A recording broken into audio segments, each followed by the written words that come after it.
the corner of your eye, huddled in the darkest shadows of imagination, it waits. Now is the time to face the fear. Welcome to Horror Lasagna.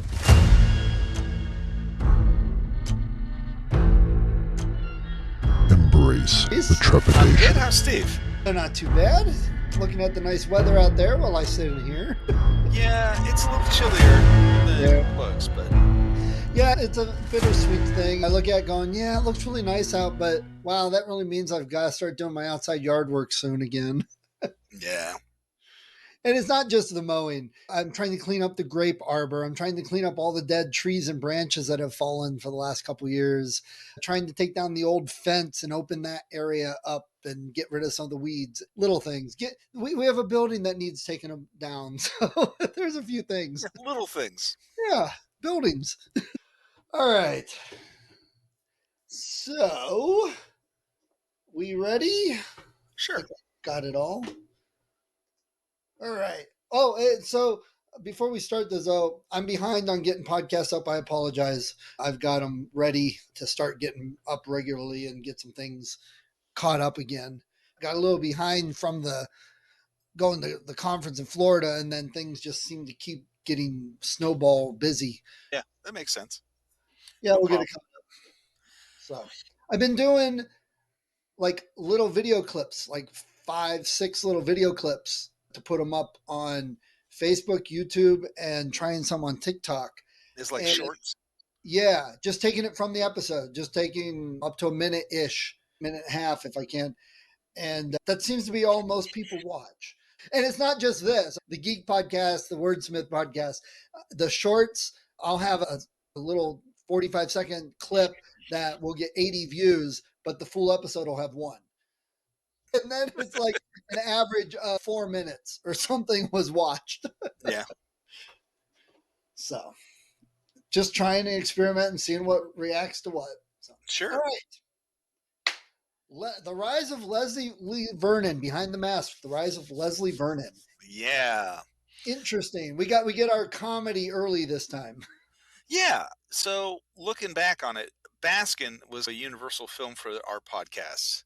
Right. Because if you look at our last 3 seasons, Baskin could have been in any one of them. True. You had Friends, you had a Culture Clash, and you had a Visitation. Behind the Mask, though, was almost like custom made for this season. This movie, This season's all about jobs and professions, and Behind the Mask has 2 professions. It has a group of grad students who are making a mockumentary. For them, it's a documentary. Exactly. For their perspective, it's a documentary. So you have their profession, and then you have Leslie Vernon's profession, which he wants to become a serial killer. And he's basing it off the classics. Yes. And just in a nutshell, the film tells the story of some documentarians who are interviewing someone named Leslie Vernon, who lives in a world where all of the slasher killers of the 80s actually existed, and he strives to become one of them. Yes. And there's references throughout. There's lots of Easter eggs throughout here. Yeah. It reminds me a little bit of Suck that way. Yeah. Where probably the more times you watch it, the more you're going to pick up. The film is a U.S. film from 2006. It debuted at South by Southwest that year, and it released nationally in a kind of limited release in March of that year, making $38,500, which was just about half of what it totally brought in for the year, which was $69,000. Okay. So it wasn't making a whole lot of money. For a movie that focuses on the slasher films of the past, it runs an hour and 32 minutes, which is like perfect. And overall, they did a fantastic job. If you like Scream, this is probably a good movie to watch. It takes the whole horror movie tropes and genre and pokes fun at it. But this one pokes fun at it in a much more serious way than Scream. Scream is tongue-in-cheek all the way. They know that this movie's making fun of it. This is making fun of it, but it's in a subtle way because they're treating it like it's real and serious, and It is just how it is. It is perhaps one of the best films that has a serious discussion of the actual layouts of the slasher genre. Yeah. They go through piece by piece and talk about the symbolism and what things mean and why you do things, just like you would in a regular literary conversation about these kinds of films. Except in this case, the guy actually intends to do all of this stuff. And it's so funny. We'll get to these scenes, I'm sure, but like the scenes where he's going, "That's my Ahab, that's my Ahab." And you laugh because you know exactly what he means. And it's every single movie. This was nominated for 8 awards and it won 5. Wow. It is a found footage satirical meta mockumentary. That's a right there. That sums it up in way better than I would have imagined you could. Yeah. There's tons of nods to famous horror movies throughout. So there's nods to Hellraiser, Friday the 13th, Halloween, Nightmare on Elm Street, Pet Sematary, The Shining, The Blair Witch Project, and Black Christmas, arguably one of the first-person slasher films of all time. Yeah. There's a prequel or sequel that exists for this movie in the form of a comic book series that was published by Glen Echo. It runs 6 issues. And I know that they're trying to get everything set up to do a second movie, Wow. but it's a little difficult because it's very small budget, small production company kind of thing. They set up the mockumentary with 2 cameramen. And if you're looking through it, the cameramen, one of them is an actual trained cameraman and the other one is not. And you can tell which is which based on their shots, Doug versus Todd. Because Doug holds his camera like somebody who shoots a lot of footage, so he'll cant the angle Right. a little bit, and Todd is just standing there holding a camera recording stuff. And I must say, the whole concept of they're doing a documentary, but they were filming it like it was a behind the scenes of the documentary. They didn't. This is a movie. They just happened to be making a documentary in the movie. It really was for most of the whole film. It was like that. And Yeah, I loved it. You know, some people may say, "Oh, I was confused. I didn't know whatever," but I didn't have that problem. Not like when all 5 of your characters are dressed and look alike with the same beards. It's right. not confusing like that. No, it's by a guy named Scott Glosserman. He wrote his thesis in college on the Shining and horror movie conventions. And he left the mechanics of the film up to the professionals when he decided to make this movie. So when they got out there, the cinematographer had free range to do whatever he wanted. Wow. Glosserman wasn't going to step on his toes because you're the guy who knows how to do this. I'm going to let you do your job. Which, as an aside, I love that. And I think a lot of the bigger professional ones are doing that a little bit more too, that Yeah. they're trusting their people to get the right thing, get the job done. And we hired you because we like your vision. We're not going to step on you and tell you how to do that. I Yeah. like that trend in our future movies here. He also, I was watching some interviews with him, and he was talking about movies being smart versus movies being broad, as in being accepted by a broad audience. And he said Behind the Mask is smart, which was good, but this was after the movie's been released several years later. But Cabin in the Woods was smart and broad, had a broad appeal. And that's why he thinks that was such a successful film, while Behind the Mask really wasn't, because it was more of a niche audience. Yeah. And wow, we could go into a whole long discussion on what makes something broad appeal and not. Yeah. The production for this film, they shot the whole thing in 31 days. Wow. And it's really funny because they shot everything in 24 days with everybody, and then brought in their 2 big stars and shot all of their stuff all in 1 week so that their time would be nice and condensed. Which arguably, to put it in context, the first Poison album took them 10 days to record. So that was very broad appeal, but arguably not smart. Yeah, okay. So Scott Glasserman wrote and directed this film. He hasn't directed much before. He didn't direct much before, and he hasn't directed much since. But he's a student of the cinema. And for him, the story and dialogue are the most important parts of the film. Which, if you're the guy who's writing it, that makes all kinds of sense. We've talked about this too. Some films that don't have a lot of dialogue, but the setting and going on really sets the film. And you've said it a million times. There's something in horror for everybody. Find what works. Yep. One of the interviews, he was talking about how difficult it can be to break into the film industry, and he noticed that having something like a book or a comic book that it's based off of gives you a little more leverage, because you can go to distributors and finance people and say, look at how many people are actively already reading this. We could make a movie. Which is interesting you say that, because before the new MacGyver series started on TV, like 4 years before that, they came out with a MacGyver comic. And I'm like, really? 20 years later, they're coming out with the comic? And then I heard about the TV show. So I Yep. think that's exactly what they were doing.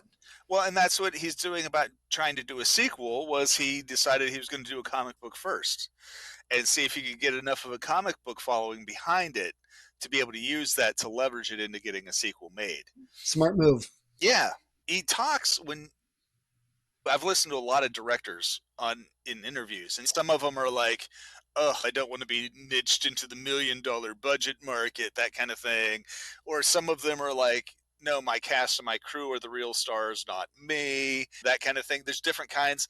This guy talks like he's giving a lecture on marketing and business strategy whenever he's being interviewed, which was really, I don't want to say refreshing, because I find the topic kind of dull, but it was interesting because it was a very different point of view from other directors I've heard interviewed. He describes this as The Office meets A Nightmare on Elm Street, because you have the handheld camera and it's all behind Yeah. the scenes, and then you actually have the horror that's taking on. Yeah, I can see that. Yeah. Movies that he cited as movies that he loved Get Out. He's in the Steve camp there. And Mother, Aronofsky's Mother, which, if you haven't seen it, it's worthy of a watch. It's worthy of putting on a list for us to talk about. And it was bad enough that after Jennifer Lawrence was done with it, she stepped away from acting for just a little bit. So he's directed 3 other films. One is a documentary called Truth in Numbers, which I don't know anything about. But it's a documentary and it talks about numbers. So it probably is more along the marketing and business end of it. I don't know that I'd be interested. It's like the horror version of Schoolhouse Rock. Maybe.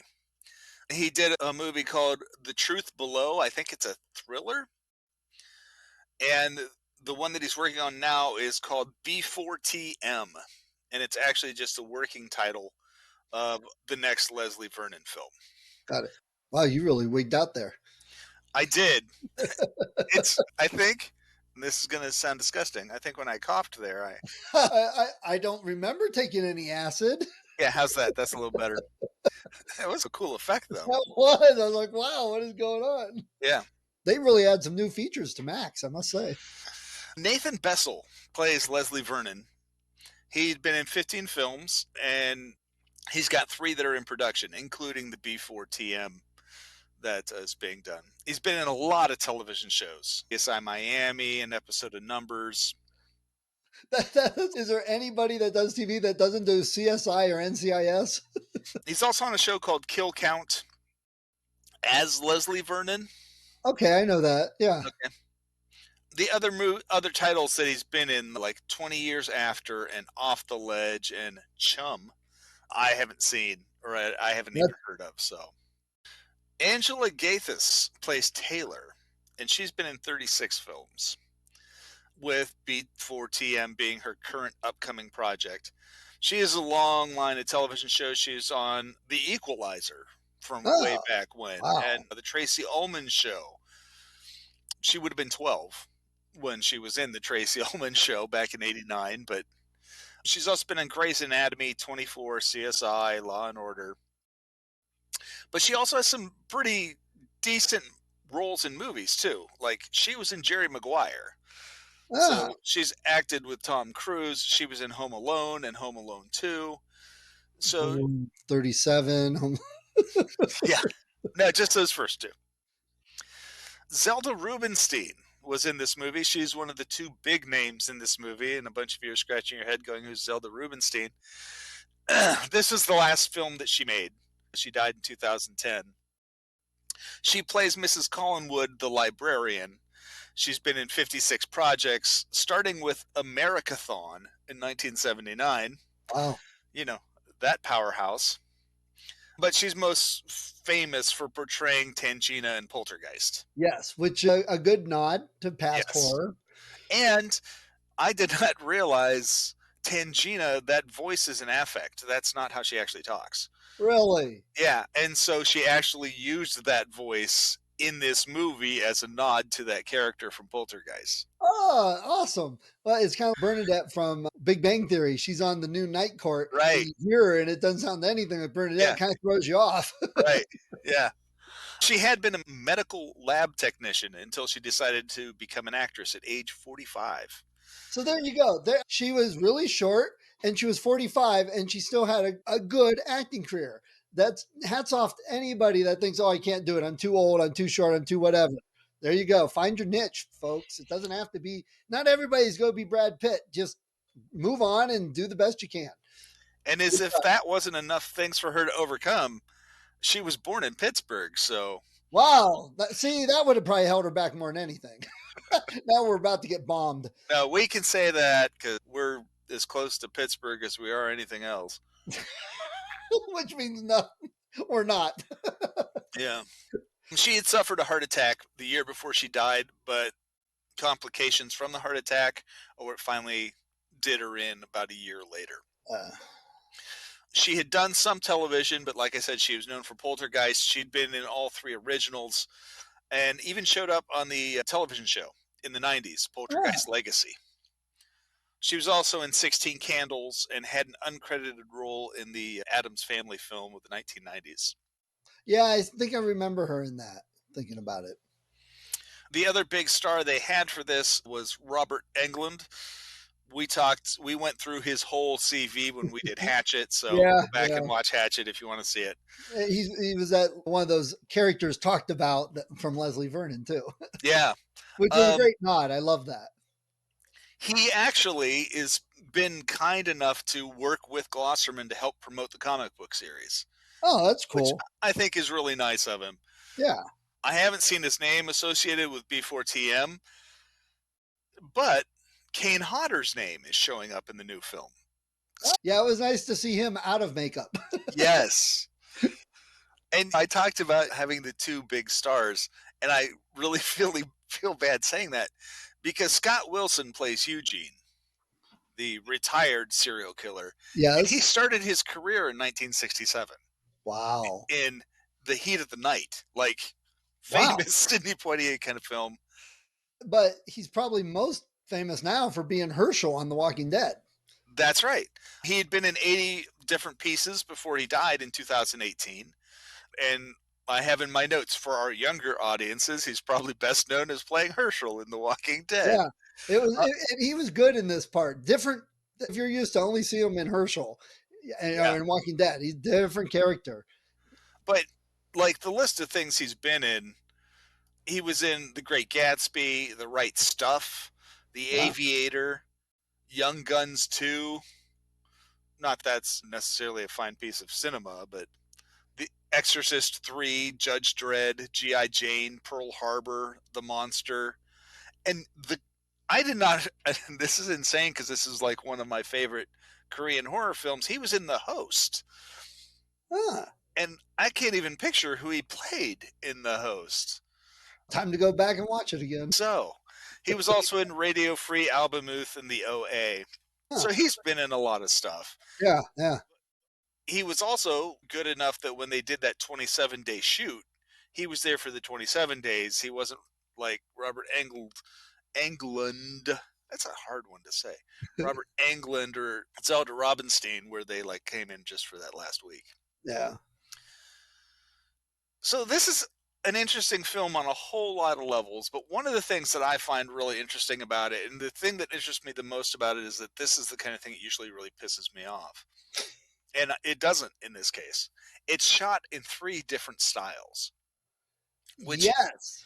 I'm not If you're typically doing a found footage mockumentary kind of thing, I want to stay in that zone. And most of the film is shot that way, but there are times where the camera is showing us basically a conceptual illustration of a scenario that's being described.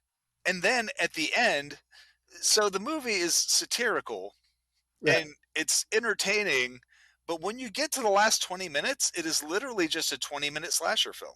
Yes. Yeah. And I have it's right in my notes. We'll get to it. So for everybody that we recommended, this is a good spot to pause. Go watch the movie. Now we're going to talk about it, right? But Yeah. I had that exact same kind of note. It wasn't as laugh out loud funny as like Todd or Suck. It was satirical, dry humor, made me chuckle. I liked some of the references, little background things they did from the other horror movies. Those always make me laugh. Those I love. But then we got to that last 20-ish minutes when the tide turns and the what's her name investigator changes things up and it turned straight into a slasher. And I found that less interesting than the rest of the movie because I wasn't going to get a straight out slasher. I wanted the satirical humor. And there wasn't as much of that at the end. So I lost some interest in the end, actually. Yeah. And I think that's a difference between a horror comedy and a horror satire is that Todd in the Book of Pure Evil or shoot, Tucker and Dale. Tucker and Dale or any of those, they are funny like all the way through, almost slapstick. And this movie is much more subtle about its humor, but it's still there. It's not so subtle that you can, it's not like The Loved Ones where Right. you're like, oh, there's some kind of funny stuff there, but this is a really dark film. Yes. No, this is actually, you can tell it's trying to be humorous, but just subtly. I always liken it more to like dry British humor as opposed to we got to hit you in the face American humor. The movie opens with an Anchor Bay logo. And unlike IFC, Anchor Bay is a complete roll of the dice when it comes to what you're getting. Sometimes they're good, and sometimes they really aren't. It starts out like your typical slasher film, where you have a waitress, an attractive young waitress taking the trash out, and this is shot like a regular movie would be. Right. She's taking the trash out to the dumpster behind the restaurant.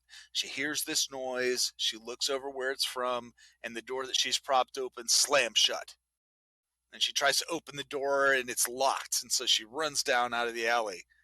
And this is just your typical 70s slasher film, except there would suddenly be a splash of blood against the alley wall, and she'd be dead. But that's how the movie opens, and then the title card comes up. Then we leave the black screen of the title card and we see what looks like a local news remote. And it's introducing us to Taylor, who is our interviewer in this film. And she's reporting from Glen Echo, which, if so, the movie was actually shot in Oregon.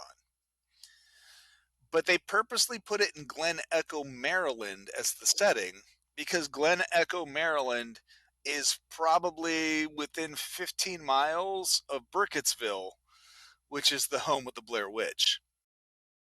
And only one time did they actually screw up and leave an Oregon license plate on one of the cars. Oh, I missed that. Yeah. The area has this kind of rotting. Did they screw up or did they do it on purpose? See, I would have left one license plate on purpose myself. For all of us license plate geeks out there, man, Yeah. like, this is for you. The area has a rotting, dilapidated amusement park, which has been known as the Haunted Place. I don't know what that must be like. They're original in their naming. Yes.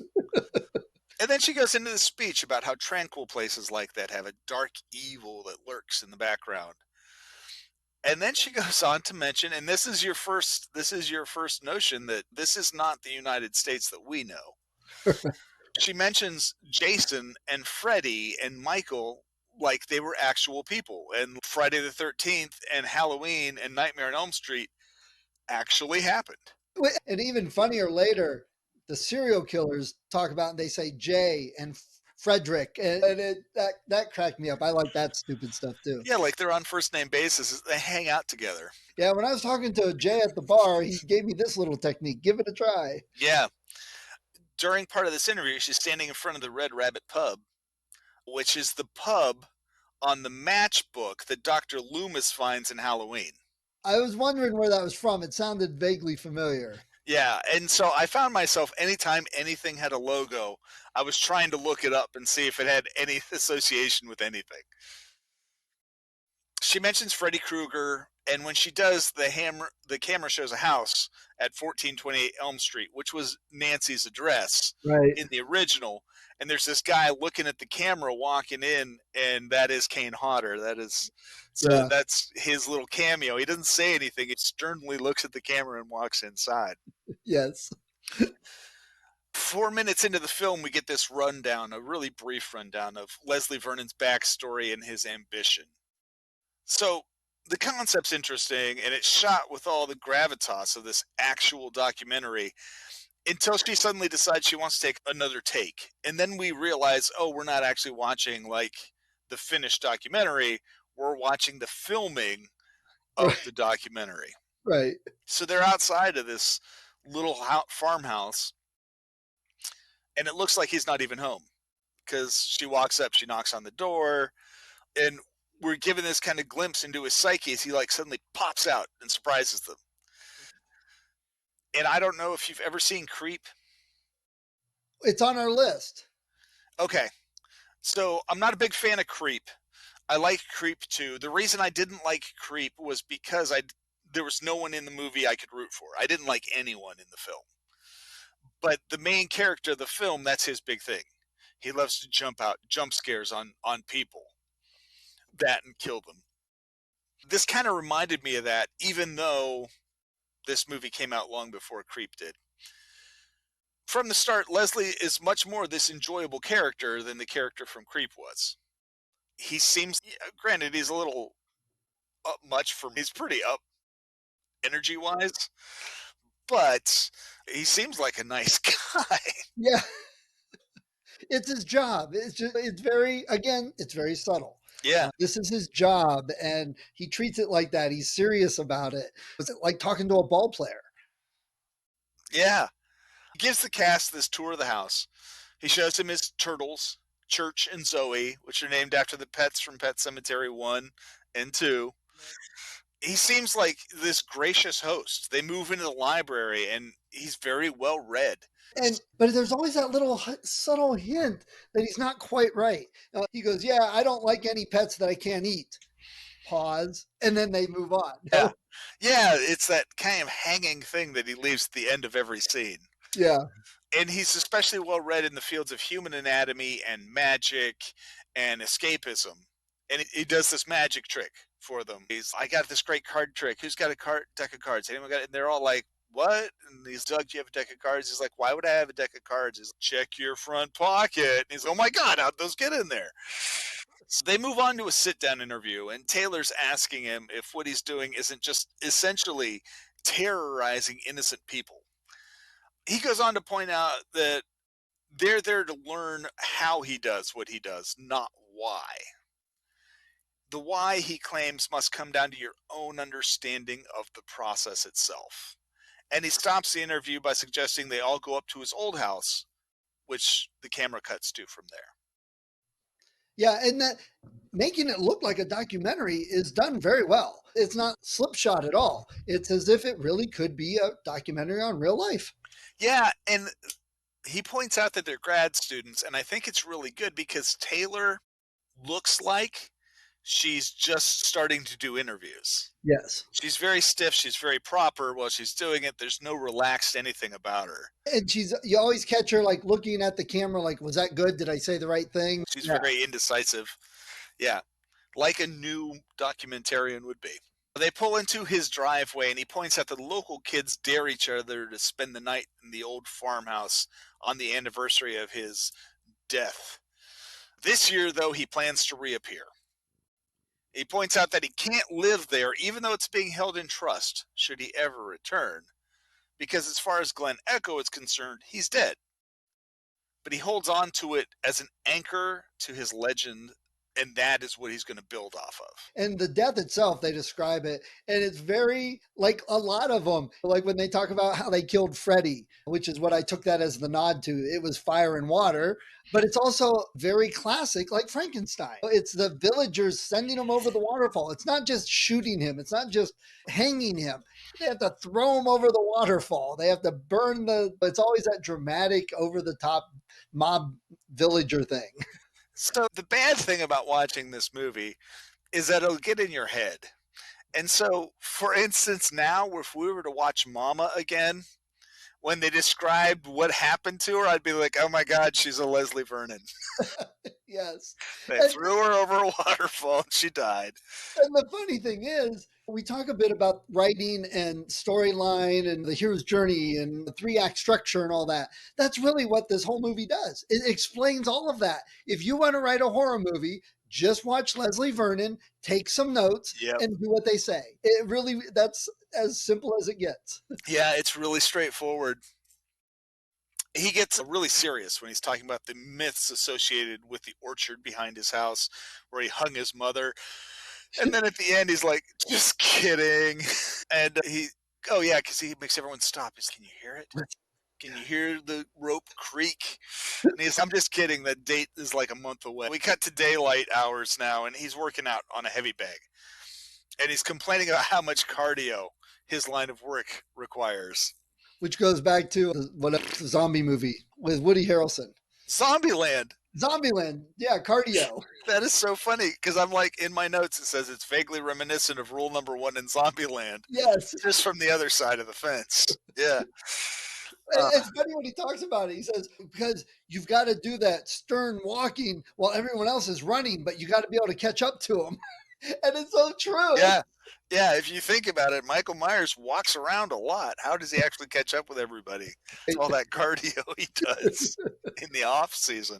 And it's the off camera stuff. We get a big view of that. Off camera, you got to do a lot of preparation and everything. Yeah. He takes him to a school, for instance, to scout out a target group. And Taylor refers to them as his victims. He begins to talk about the composition of the group. You have to have the attractive athletic group over here. You need some stoners over here. They pad your numbers late in the game, he says. But on top of it all, you need a survivor girl. Or as we would say it, the final girl. You have to have, he calls her his survivor girl, to tie them all together and maybe survive the night. While he's talking about this, the camera's following this one girl like she might be it, and it pans across 3 girls in white dresses jumping rope, which is a direct nod to Nightmare on Elm Street. Yeah. And that one really stuck out because it's, wow, they're wearing wedding dresses in the background. That one really stuck out. We're at a high school, and here are these like 12-year-olds playing jump rope. Yeah. In christening dresses. He points out that she has to be a virgin, which is just something that he can sense. He knows. Taylor wonders if he's in the process of picking the girl out. He's, oh gosh, no, we'd be way behind schedule if I hadn't picked out a girl already. Again, it's a business. Yeah. He enforces this concept that there's this natural order and pace to the task of being a serial killer. And I think you get this when you talk to anybody, regardless of their profession. There's always this, oh, there's a whole lot more that goes on that you really don't get kind of thing. And you might be right when you say that, but a lot of times people in their own heads conflagrate the importance of their job. Yeah. And Leslie Nielsen is Leslie Nielsen. Surely you don't want to call him Leslie. Surely. Leslie Vernon is doing the same thing here with his job as a serial killer. The film cuts to the inside of the van at night outside of the diner, and the waitress in here is the survivor girl. Her name is Kelly Curtis. Kelly Curtis in real life, not the actress, but if you look up Kelly Curtis, that is Jamie Lee Curtis's sister. Nice. The actress who's playing Kelly is Kate Miner. She's probably best known for being in Shameless. That's right. See, there you go. He forbids the crew from talking to her, and they agree. They're not going to talk to her. So he gets him out of the van for what he calls a flyby. And that's what we saw at the opening of the film. What we didn't see was that he actually enlists Taylor to help because he ties a piece of fishing line to the brick that she uses to prop the door open. And since Taylor's willing to help, he gives the fishing line to Taylor, who's hiding in the bushes, so she pulls the brick out so the door closes. And we saw at the start of the movie that it goes perfectly. Yeah. And everybody is amped. They're all pumped by that. Yeah, they're excited. So he's already made Taylor an accessory to what he plans on doing. Yeah, I was thinking that. I'm like, yeah, you're not going to worry about grad school anymore. That's right.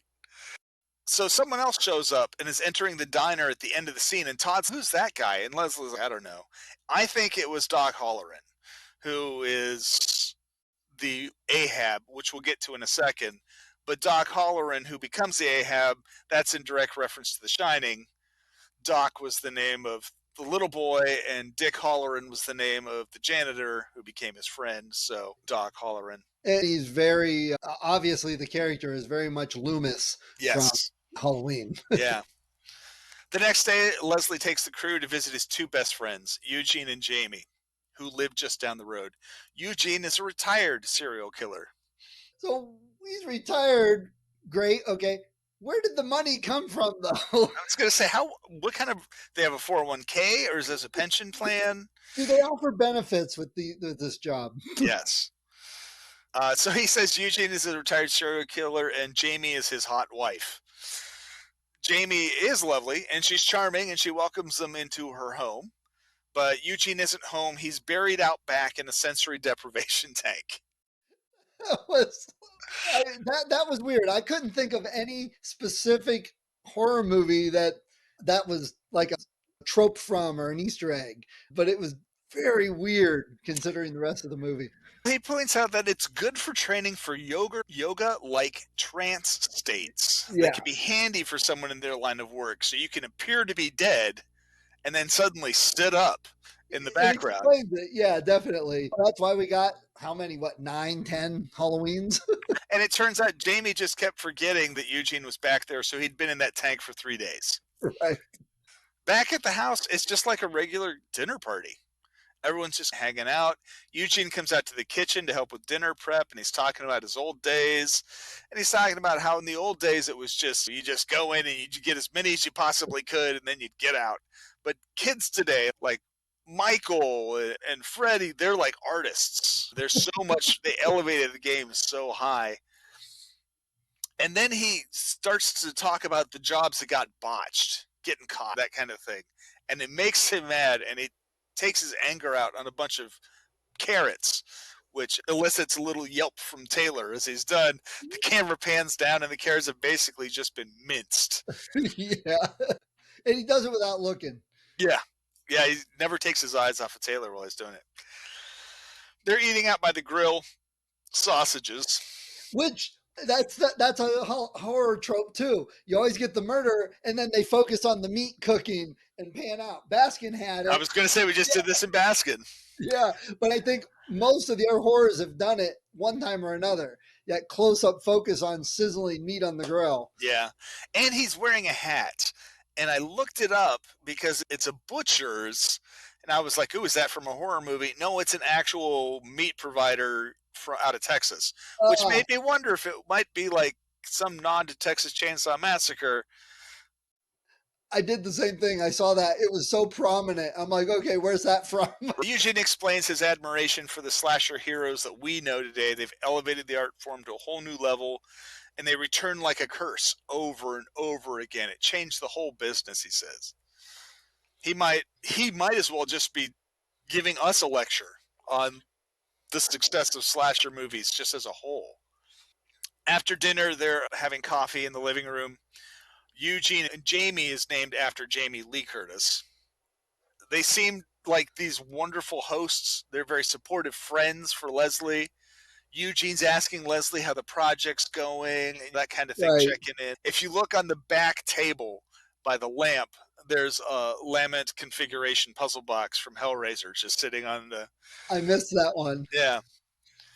And also, Eugene's car looks suspiciously like a 73 Oldsmobile Delta Royale, which is the car used in all of the Evil Dead movies. Ah, good old Ash. Yeah. Eugene asks about his red herring. And as a group, Jamie, Eugene, and Leslie decide killing a librarian would probably work well. So, on the way home, Taylor asks what a red herring is. He explains that it's killing someone who's associated with the survivor girl, tangential. And we get the impression that Taylor really isn't behind this. Maybe she's starting to question whether or not she should actually go through with this at this point.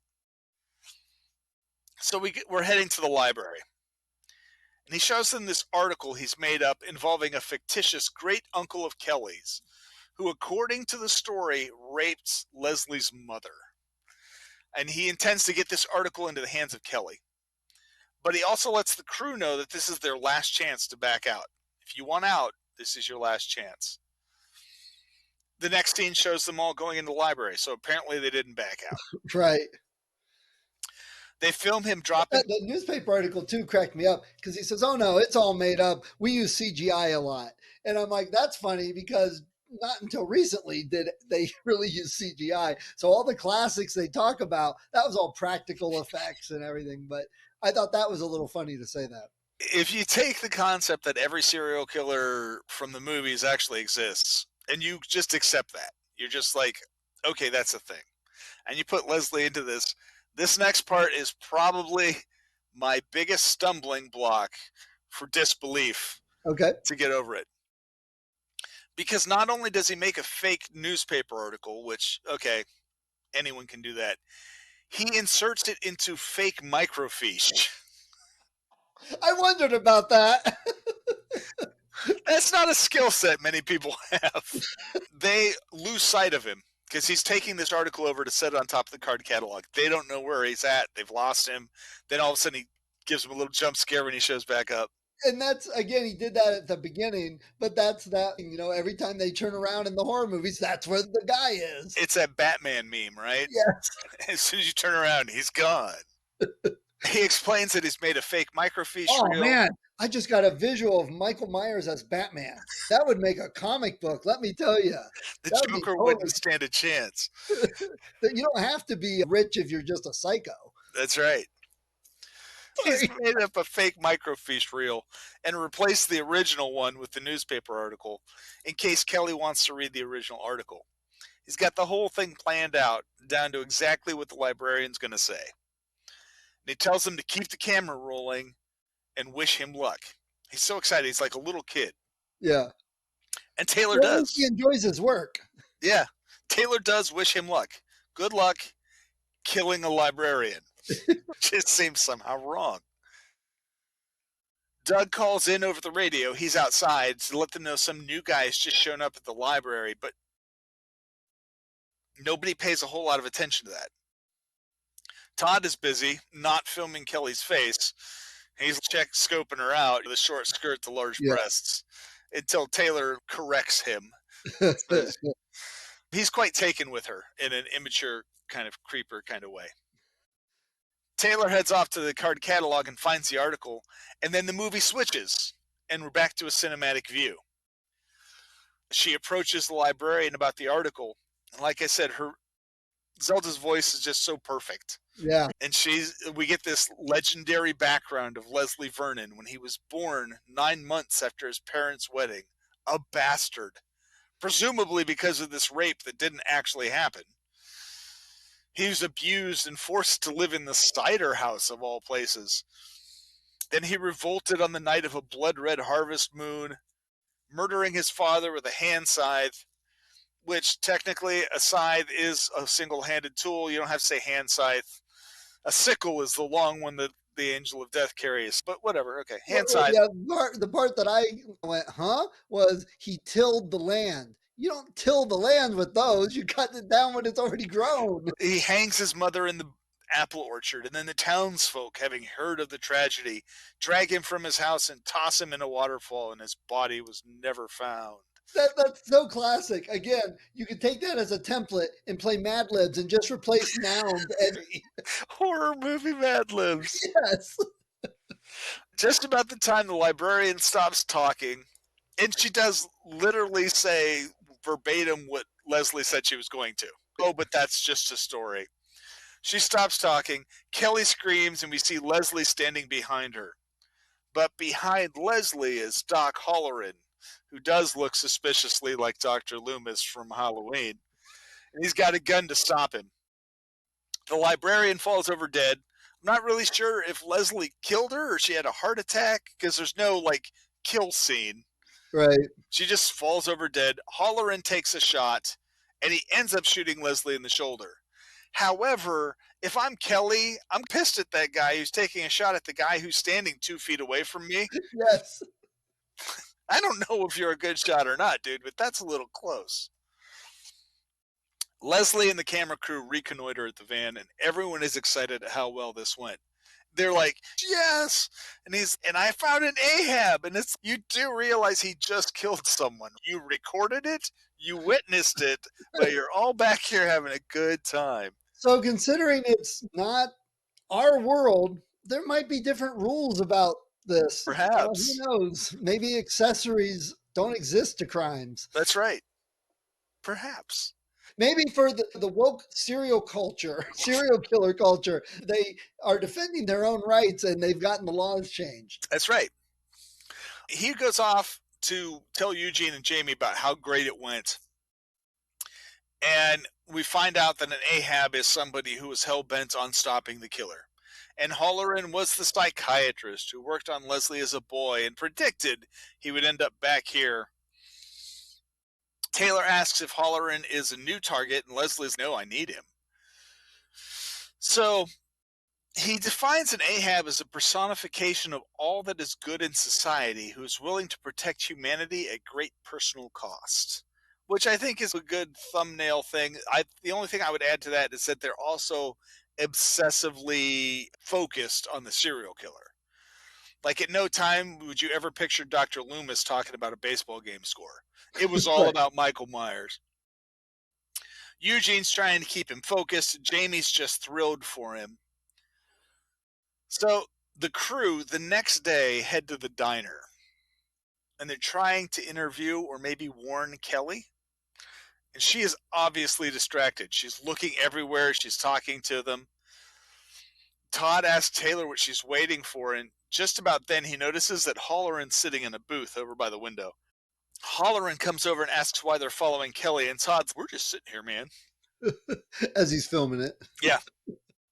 He goes on to say that he knows who they are, and that he knows that they know where Leslie is, and he says his name isn't Leslie Vernon. He's Leslie Mancuso from Reno, Nevada. Now, this jumps us down into a whole different rabbit hole. Because there's a guy named Frank Mancuso. Yes. And he was a producer for lots of the Friday the 13th films. Yes. So maybe this was a nod to Frank Mancuso. But more interestingly, there's a guy named Nick Mancuso. He is the uncredited actor from Black Christmas who played the serial killer. He's uncredited because he doesn't say anything. You never see his face because the camera, you're seeing through his eyes. So that has caused people to speculate that perhaps Leslie is an older version of Billy from Black Christmas, or maybe the son of Billy from Black Christmas. In a world, I wonder if they figured that out and did it on purpose that way. I would assume everything else seems really purposefully done. Yeah. Taylor and Todd bail, and Halloran tells them to expect to see more of him. Leslie's waiting for them at the van, and he is pissed off. He knows that they were going to go see Kelly. He says if they want to leave, that's fine. It's probably even preferred. He doesn't want to be dragging their dead weight around with him anyways, but he threatens her not to ruin his life's work. And he asks her where the trust is, and she throws it back in his face and asks if he's ever lived in Reno. Then he grabs her by the throat and slams her head against the van. That's enough. You win. I'll tell you everything you need to know, he says. Yeah. And that That was a little interesting because that was uncharacteristic of how he's been so far. It's kind of like one of those things where you just suddenly got a glimpse of the actual person. You got a glimpse behind the mask, if Yes, you will. absolutely. But it's also interesting because you talk about all the horror characters that he's mimicking, but he's got the most character and personality for pretty much because the others don't talk and they just chase people around. Freddy arguably might be Right. the most character out of all of them with backstory and motive and all that. But now we're really seeing a character with multiple sides and stuff. He's and that itself is funny because he's the most 3D character in a flat character type of Yeah, world. yeah. Back at the house, he admits that he's from Reno and he just came here to do this. And Taylor's like, why didn't Halloran turn you in? And it turns out Leslie has a restraining order against him, so he would be arrested for admitting he was anywhere near Leslie. I don't know if that really holds in place if someone's planning on killing somebody, but again, maybe in this strange world of serial killers Right. where they have their own rights. But it's a good one of those because that's an argument from them. Why didn't they just do this? Because it would ruin the whole movie and fix it right away. There's always those plot holes that they just ignore. This is addressing that Yeah. in kind of an absurd way Yeah. because Leslie planned it. Yeah. Taylor says she feels used, and Leslie's, this isn't about you. This is about me. This is my life we're talking about. And there's this moment in the van on the way home. It looks like Taylor might actually be thinking about walking away from it all because that offer's still there. But the next foggy morning, the van is headed back to Leslie, leaning on his Prius. It's nice to know he's ecologically aware. I made a note about that. I'm like, oh my God. That was the funniest because he's a serial killer, but concerned about the environment. Yes. That sounds like some bad commercial. And it's his Prius that has the Oregon plates on it. I was totally laughing about the Prius and missed that. Taylor's back in on the project, and they go inside to talk strategy. You don't want to stay in the house too long. You just get stuck playing hide and seek. You can't grab them in the closet because that is a designated safe space. It symbolizes the womb. Don't spend too much time on one person. No one gets away. It starts in a bedroom when he kills a couple who are having sex. He has this like secret room, a staging room that he works out of. He'll kill them and arrange their bodies to make it look like they're sleeping. And then using a remote, he can trip the fuse box for the whole house. And he's already put dead batteries in all of the kitchen's flashlights. Yeah. That was pretty funny in there because it's always like, none of the flashlights ever work. Yep. So now we switch to the cinematic recreation as Leslie is telling it about how he's doing it. This is just the regular ones, except it starts and then it stops. It's like the cinematic version of it, but it starts and stops as he interjects stuff into it all the time. So it plays out like this mini slasher film. The kid in the basement starts to fool around, and then Leslie kills that guy, letting the girl go, and that's the starting gun for the whole experience. Because he's killed the lights, a guy and his girlfriend go downstairs, they start fooling around, he kills the guy, the girl runs upstairs, everything starts from there. I don't know why he doesn't count the two people upstairs as part of the start. Apparently that's prep, maybe? I don't know. Yeah, prequel. Yeah. Zero death. He takes that opportunity while everyone's panicking to lay out the next section of his trap. He takes a body out to the shed and puts it inside. And Taylor tells him just how sadistic it is, but it's genius. He wants Kelly in the tool shed so she can grab the tools of the trade and come after him with them. Fortunately, he's gone ahead and booby-trapped them all by cutting the handles halfway through, so as soon as you use it, it'll break. All the axe heads are loose, so when you swing them, they'll fall off. He goes so far as to saw through branches on trees that are close to the second-story house windows, so they can't support anyone's weight. And then he wholeheartedly goes into the whole Freudian phallic imagery that is associated legitimately with slasher films. The situation to Taylor is that you find the empowerment of the phallic image ends up in her hands by using basically a representative for his penis to take him down. takes his manhood and empowers herself with it. So it's like in the psychological analysis of all of these movies, Yeah. which makes it even funnier. And, if I don't know if the writers originally were thinking those things when they were writing slasher movies, but it's kind of what it comes out to be. Yeah. It happens so often. And that's not Glosserman. That's not actually Leslie. That's film critiques and people who are looking at these films. They're the ones who came up with this stuff. Back in mockumentary format, he's walking Taylor out to the tool shed, showing her all the various sabotage elements that he's used on the tools. It's cold out. She's wearing mittens, and the mittens she's wearing are the same ones she wore in Home Alone. So he sits there, and you just see how prepared he is. He can tell you how many exits are on each floor, and he's eliminated some of them. He nails windows shut. He can control which way everyone's actually going to go when they actually leave. Go back into cinematic mode. He goes into further details of the evening. The kids will find the 2 dead bodies upstairs and then go to run, getting in their vehicle. They'll be missing keys or the engine won't start because he's disabled it. Then he can kill at least one of them in the car. That's an easy target. And we go back to the mockumentary as Taylor tries to tell him how it's going to end. It all goes black to cinematic mode as the kids head to the barn. It makes me think of that Geico commercial they've had recently where the kids are like, let's escape. Let's go in the running car. No, are you crazy? Let's hide behind the chainsaws. Yeah. And the guy's going, really? Or the creepy cemetery. Yeah. Yes. So anyone heads to the barn loft, he picks them off. Then they head for this green slide, but she's forgetting about the Ahab. The plan is for Kelly to see him kill Doc Holleran, leaving her as the last one there. She'll run through the orchard, and if the closet is the womb, the orchard is the birth canal.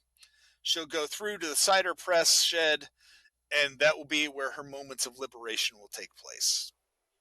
He makes it sound as though he wants her to kill him in this final showdown. It'll make him the happiest man alive. Ted. Yeah, we'll just let that statement go. Okay. Then they're out in the cider press, and she's, so what's the cider press do? And it makes delicious fruit juice out of apples. But what they do that's really important here is the filmmaker makes sure that we see how the cider press works. So we realize that there's this big metal plate and this kind of ratcheting screw thing. That's going to come in handy later. Yes. Eugene shows up at the end. He's wishing Leslie well. Taylor asks some advice from the experts about how to get away. And Eugene says, run. But first thing, don't ever hang out with a virgin. Keep away from them if you want. And run. Don't stop till the sun comes up. Don't try to hide. We'll find you. Don't try to fight. We'll kill you. Don't ever look back. Taylor's, what about sticking together? And he's like, make sure someone's slower than you. Yeah. So you can add these rules to the Scream rules. Right. It turns out Jamie, it was one of Eugene's victims. She was one of his final girls. And now they're married. So there's a lot more psychological in there, but we digress. Yes. We're down to the calm before the storm. Leslie is applying his specially formulated makeup. It's got stuff in it to keep the blood vessels down and anti-inflammatory stuff on there, all kinds of things. Taylor seems to actually be concerned about it. And he's staying completely focused on Kelly. She asks if he loves her, and he says he loves the idea of her. Out in the barn, he likens it to his Christmas, and he starts to cry after he says that he's so happy. And Taylor reaches over and takes his hand. And the movie from this point on drops the satire. The satire just disappears from here, and it just pivots into straight up, albeit odd, slasher film. Which again, to me, became less interesting. I was enjoying what they did. I'm not sure why they made the choice to do that. I'd be interested to find out. I think the really interesting thing to me is the twist that's coming up. But the other cool thing is this is one of those cases where, and very successfully, the victims know the serial killer by name and they know what he plans to do. And then in the end, it turns out you really didn't, because he had something else entirely planned. And when we're done, I actually have a different ending thought for you. All right. The kids are here. The film crew's hanging out in the staging room. Leslie comes in, gives his report about how many there are, what they're doing. He's pulled spark plugs from the vehicle so no one's getting away. Spark plugs? Yeah. A couple moves into the bedroom next door. He puts his mask on, grabs a sickle, and goes in. And here, the couple die. We just hear them be killed. Now Taylor seems kind of disturbed. And the cameraman seems surprised that this is actually going on. I don't know why. He's told you what he's going to do. Yeah. Leslie acts surprised that Taylor's upset, and he calls them all outside. He says, you've all got to go. Because you just can't sit around and watch this. You're going to have to get yourselves involved. We can't have that. So just get out of here. And Taylor tries one more time to change his mind. And he responds by saying he chose to be the counterbalance to all the things that we as society hold as good. So he is being evil specifically to counterbalance the good of society. Right. He pulls down his mask and heads back into the house. Todd zooms in on a closing When- shot. When he says that, it makes him to be the almost tragic hero. I'm sacrificing myself. That is a very interesting way to view all the serial killers, even though I don't think you could apply that to all of them. No. But in his head, he is. Yes. He's performing an important task. We're all the hero of our own story. That's right. So Todd, they're all planning on leaving. Todd's zooming in as the lights go out. And Taylor tells him to turn the camera off because they can't just sit around and watch this happen. Doug points out that's what Leslie said she was going to say. And it's a hint that kind of like Leslie seems to have planned for this. She takes the cameras and puts them away, and now we're to just regular full cinematic for the last 20 minutes of this mini slasher film. And this may have been a thought or not. When you really think about it, Leslie isn't the most masculine name for a guy. It's true. There's a lot of guys named Leslie. That seems like a very conscious choice to be calling this serial killer Leslie, because it's opposite. The actor's not overly imposing either. No, he's not. He's a skinny little dude. If anything, he would make you one of those kind of guys you'd be scared to get in a fight with because he's wiry and a little crazy looking. Yes. So you don't exactly know what he's going to be doing, but he's not like the kind of guy who would just stand behind you and freak you out. Kane Hodder. Like Kane Hodder, right. So they go in, they plan on getting Kelly out. So they enter the house. It's a chaotic situation. They ask the stoners where Kelly is. She's upstairs with that Shane dude. So they head upstairs and find Kelly and Shane getting it on, and she is obviously not a virgin. Yeah, experience not a virgin. This is not one of those awkward fumblings in the dark. And I made the comment, I was watching it with Vicky. I said, see, this is why stoners aren't going to take over the world, because they wouldn't even try and stop the serial killer. They're like, oh, dude, yeah. But then again, it's usually drunk people, and they're just brazen, but they can't stop them either because they're drunk. So you're kind of either way. Damned if you do and damned if you don't. At this point, Todd's convinced that Leslie doesn't know that Kelly's not a virgin. The lights go out as Kelly catches up to the team and asks why they're following her, and Taylor just says everyone needs to leave.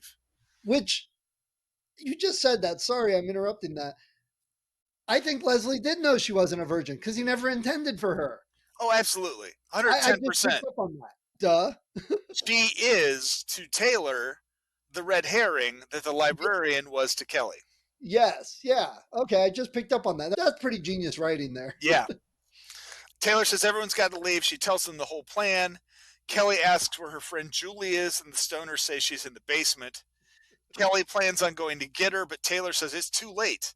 As the lights come back up in the house, Julie makes it upstairs to tell everyone there's a man in the mask in the basement who killed Pete. Poor Pete. Poor Pete. Taylor tells Kelly the whole thing about the back of the diner. They look outside and see Leslie, and Kelly faints. And now here we are. Wait, she's supposed to be the strong one who overcomes him? She just passed out. She's not a virgin. She's the worst last girl ever. She's not the last girl. Sarah Michelle Gellar would not be proud. Correct. In an effort to convince the stoners to leave, they take them upstairs to show them the first couple, but they're not there. And now Doug realizes they're off Leslie's plan. What he said is not what's happening, and he wonders why he's changing it up. And Taylor says it's because of the extra people in the house. It hasn't dawned on her yet that she is the actual victim here. Right. Now, Todd and Doug realize they're targets too. The stoners, for some reason, are going out to the tool shed. I never did understand why they planned to do that, but they're stoners. But actually, think about it. Every horror movie has some stoner, and they always make some stupid decision that you're like, what are you doing? There's just, they don't make sense. Yeah, they go in. Dare each other. That's the best part. Yeah, man, you go, that type of thing. One of them goes in and is, look at this crazy scarecrow, man. It's, of course, Leslie, and he kills him. And then the other one, he goes out and uses a post hole digger to rip the guy's heart out and drop it in his hand. Still beating, of course. Yes. Taylor and the team see this, and they decide to go back and get Kelly from the house. He had mentioned, just in passing, when she asked what happens if someone goes to the shed, he said, I'll take him out with some tool, like a post hole digger or something. And so we get to see how that actually works. Right. Now, the only thing that would have made this even better is if they had played, like, while they were running around a bit, played the Scooby-Doo theme song or something going on. Yeah. Yeah. They're sitting in the house, and Kelly's beau says all the tires have been slashed. Doug asks, what kind of final girl passes out? And Todd asks, what kind of final girl bones her date? And about this point, Taylor had some information that she should have possibly passed along, but she instead continues to go on. There's a plan. It would have been handy for everyone else to know that she is a virgin. And she's probably the only one in the room who is. They decide that their van hasn't been sabotaged yet, so they all get together to head out of there. I don't know why they thought their van wouldn't be sabotaged. I was like that. Okay, we'll go with it. They run out there and they slide open the back door of the van, and that's where the couple from upstairs went. Leslie's put them in the back of the van. They toss them on the ground. Todd tries to start the van. It won't start. Of course. So they run back into the house. Taylor says he hated being inside. She says they'll just stay in the house and protect Kelly, but Kelly wants to know why they're protecting her. Taylor says you're his survivor girl. He believes you're a virgin, and he's been studying you for months. Kelly's boyfriend asks what he'll do now that he knows. Taylor says he'll kill all of them so there's no witnesses. So if she is seeing the big picture here, she's not admitting it. Leslie rattles the doorknob, which freaks everybody out. Kelly smashes open a window and tries to climb out onto a tree branch outside, but of course he's sawed through them all, so it snaps. She falls, hitting the ground, knocked out again. Everybody looks outside. They see Leslie standing by her, looking up at them. They flee the house. He starts walking after them. Very determinedly fast, but not running. Yes. The kids head back to the barn, which Doug points out is exactly where he wants them to go. Todd figures this is all part of Leslie's new plan, and he decides, shockingly, he's going to sacrifice himself for the good of the group. And did you catch the line he said, have a good summer? Oh my gosh, no. Yeah. Which is funny because it's supposed to be autumn when this is taking place. I caught that one. It made me chuckle. That was like the funniest thing in the last 15, 20 minutes. Leslie does chase him down because he's taunting him. He slips and falls into copious amounts of blood, and Leslie's on him. He tries to appeal to Leslie's sense of humanity, pulling his mask off, but Leslie breaks his neck. Just snaps his neck. Everybody else is in the barn and climbs up to the hayloft, and the reason that worked is because Todd distracted Leslie. Otherwise, Leslie would be killing people in the hayloft. They're all catching their breaths, and the kids are questioning Taylor about how long they've known he's been following them and stuff. And right now is when Taylor finally gets it. It was never about Kelly or the other kids. Taylor's always been the survivor girl here. You know what? We forgot something. In the basement, when Pete and his girlfriend were down there, we got the gratuitous boob shot. Yes, we did. Without even showing the face of the actress. So Doug says he's got no virgin, and Todd's misled Leslie into a different direction, but the kids know the truth. They're like, oh my gosh, Taylor's a virgin. Then there's a noise downstairs. So everyone finds a place to hide in. The barn door opens. Doug swings a shovel and hits Doc Halloran in the head. Lauren and her boyfriend head back to the loft, only for Leslie to be there this time. He kills them both. But he falls out of the loft, knocking himself out. Did he? Not really. He just looks like he knocked himself out. Doug and Taylor head for another exit, blocked by hay bales, but as Doug's pulling the bales away, he discovers the stoners' bodies. Leslie just does that classic slasher movie, body sits up in the background. Right. Then he's behind Taylor, but Halloran stops him from striking. That gives her and Doug the opportunity to escape the barn. They go to the first slide that they should take, and there's all kinds of sharp, pointy things at the bottom of it. So they find an alternative way out. Leslie kills Doc Halloran. Wink, wink, he really doesn't. Doug stalls him by saying that he loves Taylor, and he's going to have to get through him, which he just cracks his head on the board and knocks him out. Yeah, that was actually pretty funny, too. Yeah. Taylor's taking off. She gets to the shed, finds Todd's body there, grabs an axe, and then heads into the orchard. And right about now, she is fulfilling that whole last girl thing. She's even pissed.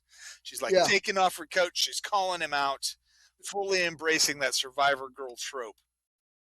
The chase through the orchard is just suspenseful, but really uneventful. Yeah. There's a lot of tension, cutting back and forth, until suddenly he pops out and surprises her, and she hits him with an axe. Which the whole chase could have very well been done completely on purpose to make it feel that way, because really most of them are like that. You know what's going to happen, and there's nothing that is over the top and interesting in a way. It's that final chase, and it very well could have been completely on purpose to mock the movies. Yeah, we need 5 minutes of filler, and we're going to use it to build suspense, but nothing's actually going to happen. She hits him with an axe. Of course, the axe breaks. She bends down to pick up the handle. When she stands up, he's gone. Which you should remember, he wears a bulletproof vest. So if hitting him with an axe will hurt, but it's not going to actually take him out. She continues on her journey. She gets to the cider house. Leslie follows shortly after, and he comes into the cider house. He's looking for her, kind of leisurely looking around, and then suddenly she swings a block and tackle down, and it hits him in the head, knocking him down. He takes her down and starts to strangle her, but about this time, she literally pulls the sickle out of his belt and stabs him with it, literally taking his own weapon and stabbing him with it. He then sticks his head into the cider press and cranks that metal plate down. He says he knew that she was the one just before she cranks that handle one more time with a little crunching noise, dousing the place in gasoline and lighting it on fire. I don't know why you have gasoline in a cider house, but okay. It's kind of like playing an FPS game. Why is this barrel here? Where'd this med pack come from? No idea, but it's there. She stands outside screaming into the night as the building goes up in flame. And then there's this last jump scare as Halloran and Doug suddenly show up and startle Taylor. Then they roll credits. There's a post-credit scene that's going on where they're bringing a body in, and it's Leslie's body, and the mortician is there, and at the end, the body sits up. Yeah, when they first started that, I told Vicky, I said, oh, they need the body to sit up. She goes, what? I'm like, the body's got to sit up. She's like, no, he's dead. No, the body needs to sit up. Yeah. And it's all being done behind Talking Heads Psycho Killer. Yes. Which Glosserman said it actually took 6 months to get the rights to put that song in here. David Byrne is very particular about where his songs show up at in media. And he said the longest thing actually wasn't Byrne approving it. It's there's a person before him, and that person like sat on the request for 4 months before they signed off, and then it went to Byrne and he okayed it. Wow. But yeah, I can see David Byrne being very particular about his music and where it shows up. I get that. But like that whole marketing person who's between you and them, I don't know. Yeah. But that is Behind the Mask, the legend of Leslie Vernon. So here's what I was saying, and I didn't think it was what was going to happen because it didn't make sense for the way the movie was playing. But I would have, at the point where it turns into just a slasher flick at the end, it's no longer the documentary. Yeah. I would have twisted it even more. And Taylor actually was trying to be a serial killer, and this was her training. And so at the end, she turns into the serial killer and kills Leslie to take over the mantle. Oh, that would have been good. Yeah, that's what I said would have been a great movie, but it didn't fit what they were trying to do with the documentary. It wouldn't. The twist they had was pretty good. I didn't see Taylor as the target clear up until the end there. But yeah, having her like kill everybody else, that would have been pretty. Wow. Yeah. Yeah, that would have changed it a lot. Yeah. So there we go, Leslie Vernon. Boom. Leslie Vernon. Again, it's humorous if you're not looking for Tucker and Dale laugh out loud humor. It's subtle and it's funny when it's not. It is trying to be, but it's not trying to be in your face funny. Yeah, and if you actually want an introduction to the psychology behind slasher films, this is definitely a very entertaining way to get it. Yeah. Yeah. And if you go to ChatGPT and type, how do you make a serial killer movie? ChatGPT is probably getting the info from this plot line. That's right. Yeah, absolutely. All right. So what's on the menu for next time? Episode 3 of season 4. Next time, we're going to be talking about perhaps one of the most studied, debated, and documented films of all time that you've never heard of. It's an old black and white called Freaks. Wow. Okay. Shout out to my buddy Paul who turned me on to that movie. All right. So. Thank you, Paul. Can't wait till we're discussing it. Yep. All right, man. Talk to you later. All right. Take it easy.